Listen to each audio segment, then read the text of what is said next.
Hi, welcome. In this video, we will see how you can use Adapter Testing tool to test your Informatica Cloud Connector application. We have divided the testing process into the multiple steps. In the next few minutes, we will look at each step closely. For the sake of demonstration, we will test Informatica Cloud OData Connector. So let's get started.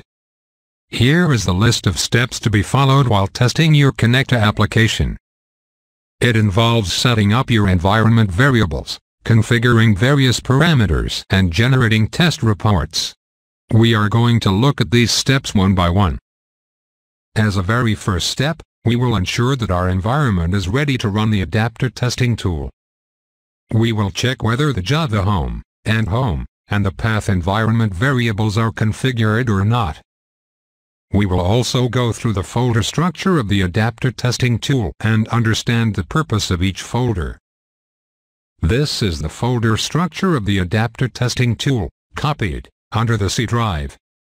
The InfoUnit folder contains jar files of the interface tool, the jar files of the connector to be tested, the configuration file and the test results.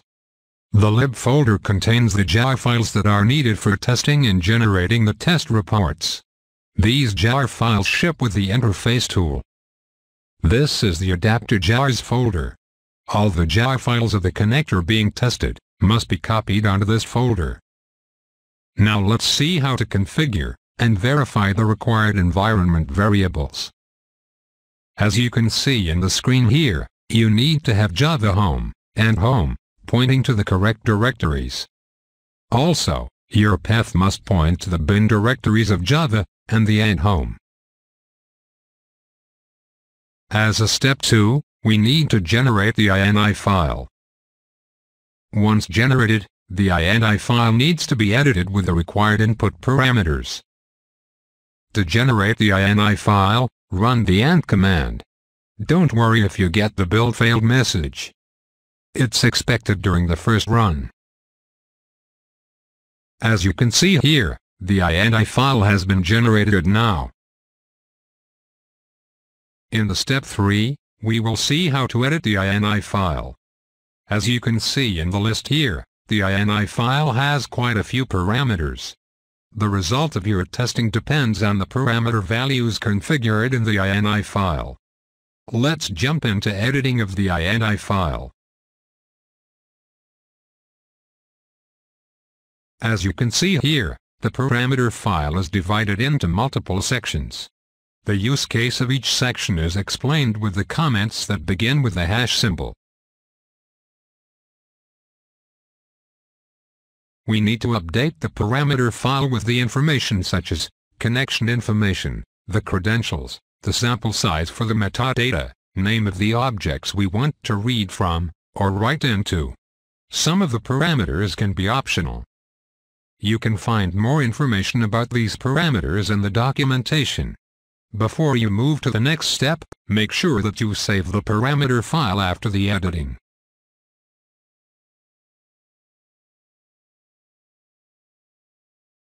In the step 4, we will rerun the ANT command after we have configured the INI file.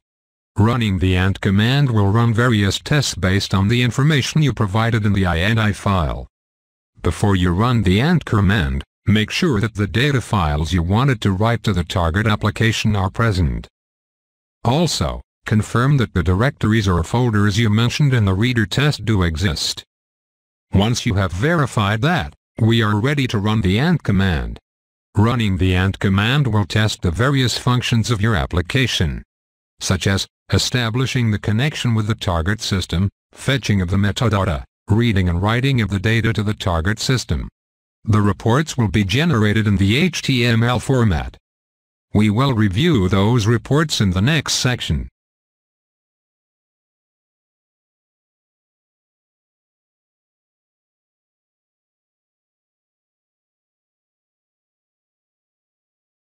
As you can see here, the Adapter Testing tool has read and fetched the data of the various objects from the OData server.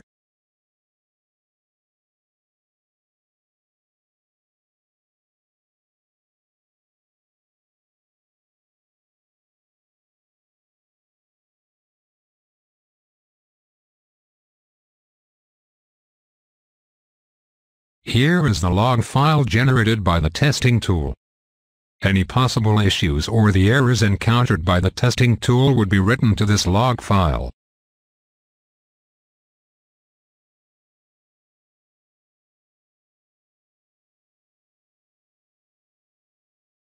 In the fifth and the final step, we will review the HTML reports generated by the adapter testing tool. The testing tool generates various reports, which are listed here on the screen. Some of the reports may not really be needed. For example, for the connector that only has the read capability, the writer test report would not be applicable. This is the list of the classes that would be tested for the various functionalities. The HTML reports are generated under Generated Reports folder.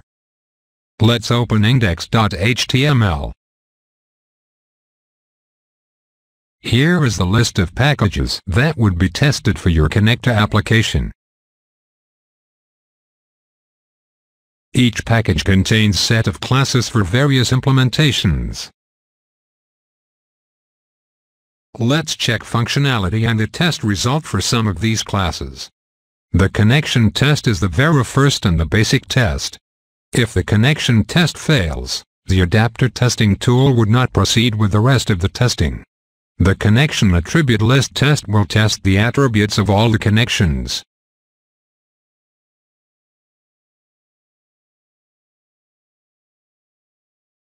The data type list test will test for the presence of forbidden values like null values, special characters or unwanted white spaces.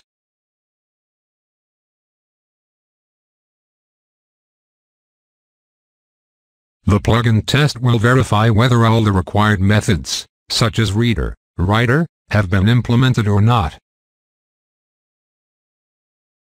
Read metadata parameterized test will verify whether the source metadata are as per the parameters configured in the INI file or not. Read test will verify whether sufficient output buffer is available or not. The registration info test will check for UUID, record attributes, and short names. Type system test will verify whether Java data types are mapped correctly with the native data types or not. Write metadata parameterized test will check for the correctness of the target metadata.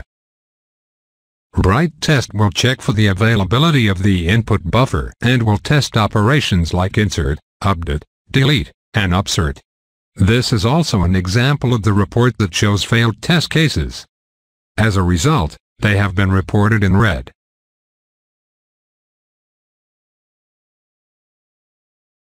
Capability test will implement and execute all the API methods advertised by the connector.